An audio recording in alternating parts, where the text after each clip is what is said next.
है। हमारे देश की सरकारें ये कहती हैं कि कृषि अगर लाभकारी हो गई तो नेताओं की राजनीति डूब जाएगी। नेता ये कहते हैं कि राजनीति चलाने के लिए गरीबी रहनी ही चाहिए, भूखमरी होनी ही चाहिए, बेरोजगारी होनी। मैं आपको बिना किसी लाग लपेट के कहता हूं, एक भूतपूर्व प्रधानमंत्री थे जो अब जीवित नहीं है, उनका नाम था चंद्रशेखर। एक बार मैंने उनसे ये बात की जो आपने मुझसे की कि कृषि को लाभकारी क्यों नहीं बना सकते, क्या मुश्किल है, आसान काम है। तो उन्होंने कहा आसान तो है, बनाना भी है, आसान है, कोई मुश्किल नहीं है, कुछ कानून में फेरबदल करने की जरूरत है। एक एग्रीकल्चरल प्राइस कमीशन एक्ट है, उसको हटा दो, पूरी कृषि लाभकारी हो जाएगी, आराम से हो जाए।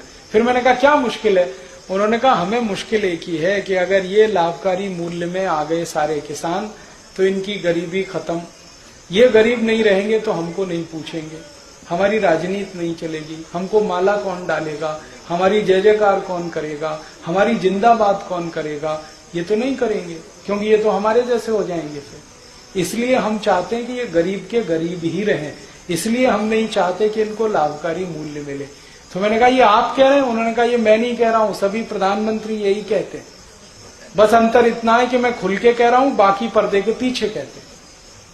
तो कोई सरकार नहीं चाहती कि गरीबी, भुखमरी, बेकारी खत्म हो, क्योंकि उससे उनका आधार ही खत्म होता है। उनका तो इमोशनल ब्लैकमेलिंग है ना, गरीबी, भुखमरी, बेकारी, वो खत्म नहीं होने देना चाहते, इसलिए वो इसी व्यवस्था को चलाना चाहते। अब आपके ऊपर है कि आप इसको ताकत लगा के खत्म कर दें तो व्यवस्था आपके हिसाब से चलेगी। ये हमारे लिए है मुख्य बात समझनी, बहुत आसान है, कृषि लाभकारी हो सकती है।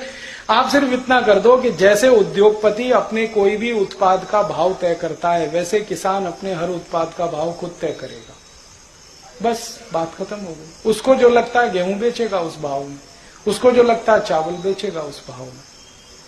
अगर जूता बनाने वाला मोची अपने जूते का भाव तय कर सकता है तो गेहूं पैदा करने वाला किसान क्यों नहीं कर सकता अपने गेहूं का भाव तय? अपने हिसाब से तय कर लेगा, जिसको खरीदना खरीदे, नहीं खरीदना ना खरीदे। जैसे जूता होता है, चप्पल होता है, टूथपेस्ट होता है, टूथब्रश होता है, इनके भाव सरकार तय करती है क्या? वो अपने भाव खुद तय करते हैं। किसान को भी छोड़ दो, अपने भाव तय कर लेगा, तो उसमें सब चीजें जोड़ेगा वो।